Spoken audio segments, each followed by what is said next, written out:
everybody, it's time for another Guilty Pleasure Treasure, episode number 10.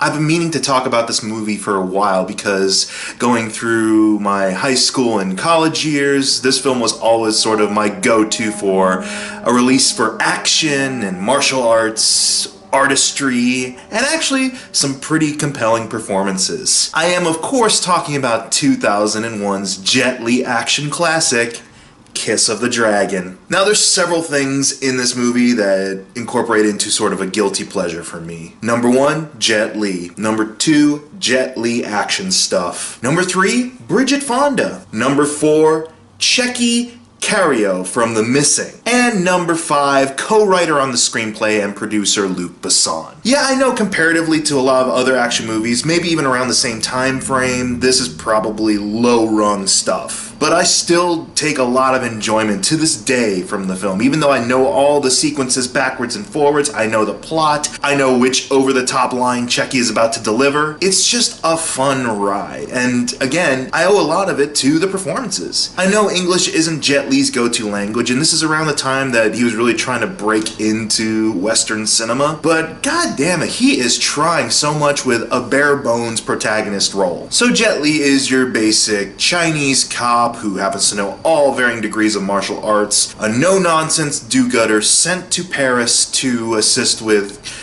kind of bringing a Chinese gangster to justice, and then things become a little convoluted. The person he's working with, this French inspector played by Tchéky, ends up being the traitor and double-crossing him and actually trying to cover his own tracks. Because Tchéky, it turns out, is not just an inspector, but also a drug dealer and pimp. And once you know it, one of his ladies of the night is Bridget Fonda, who plays a really sympathetic, underdog type character in this movie. So it all becomes a scramble for Jet Li to clear his name, all the while delivering several killer blows to several French henchmen, and still try to save Bridget Fonda at the same time. And even though Jet is very reserved in his role and stoic, he does it well, and you can see intensity on his face when you need to see intensity on his face. But he's also got a lot of nice, softer, more humorous moments with Bridget Fonda that, yeah, their dynamic is actually pretty good. Bridget Fonda is a very likable kind of sidekick to all these misadventures he goes throughout the film. She has a lot of sense of humor about the situation, even though it is a crappy situation she finds herself in, being put out on the streets and addicted to heroin. And there you garner a lot of sympathy for her plight.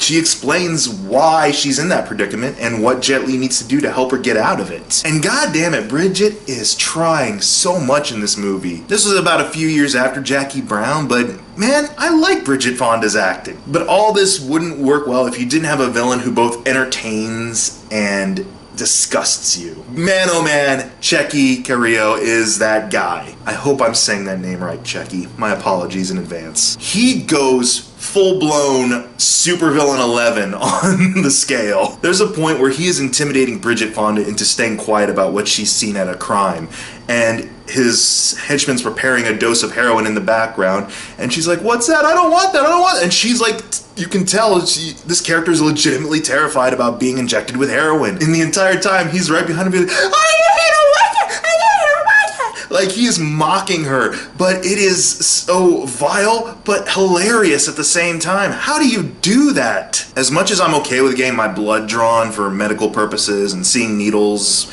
in those types of procedures and things, I am not a fan of when they inject someone with something or they do blood draws on the silver screen. Just because of the way it's stylistically done. When you see a close-up like John Travolta shooting up in Pulp Fiction, or in the case of this movie when they're forcing her to take the heroin dose. Every little fiber in my being is just collectively, I don't know what it is. I can handle needles in real life, but when it comes to seeing it on a movie screen, I get cold sweat.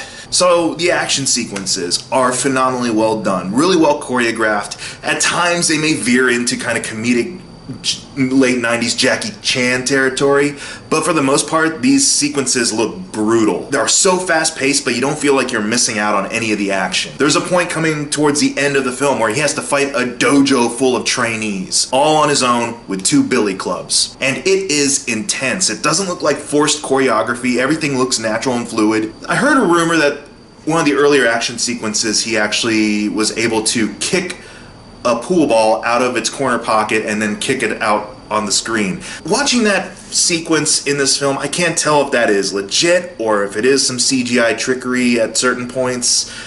But I mean, if he was able to actually do that on set, kudos to you, Jet. Now you might be wondering, okay, Chinese cop on the run in Paris, fighting off evildoers. What does Kiss of the Dragon have to do with anything? Well, I'm not going to spoil it for you, but it is revealed in one of the last scenes of the film why this movie is called Kiss of the Dragon. And I won't lie, it is pretty gruesome. Beware the Kiss of the Dragon is what this film should be called, because it's no picnic. But yeah, there are a couple of points in the film that I'm not fully on board for. Whenever it tries to incorporate DMX style rap into the action sequences, I'm kind of like, stretching a bit. There is a point where he has a fight scene in a Chinese chip noodle shop with someone who looks very much like DMX. I believe this took place before Exit Wounds, I can't really be sure of that.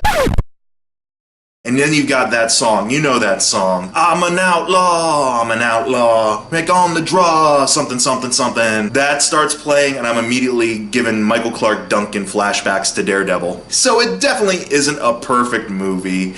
It's got some pretty cornbally moments in it, and it's standard fare for your type of martial arts action film of the time. But it's so likable. I just can't help it. I enjoy seeing Jet Li and Bridget Fonda work off of each other. I enjoy watching Checky go way over the top when it's not needed. It's so clearly obvious he's a villain, but the world just ignores that. And I can't help but smile and appreciate such scenery chewing. So if you haven't seen Kiss of the Dragon yet, be sure to give it a try. It's much better than a lot of other Jet Li's early 2000s, late 90s fare. Even though I enjoyed Romeo Must Die for what it was, I place this above Romeo Must Die, and certainly better than The One. If you have a request for a certain movie you feel is a guilty pleasure treasure and you want to see if it matches up to my standards or if it's already on my list, let me know in the comments below. Like, subscribe, all that YouTube hullabaloo, because you need to make revenue somehow.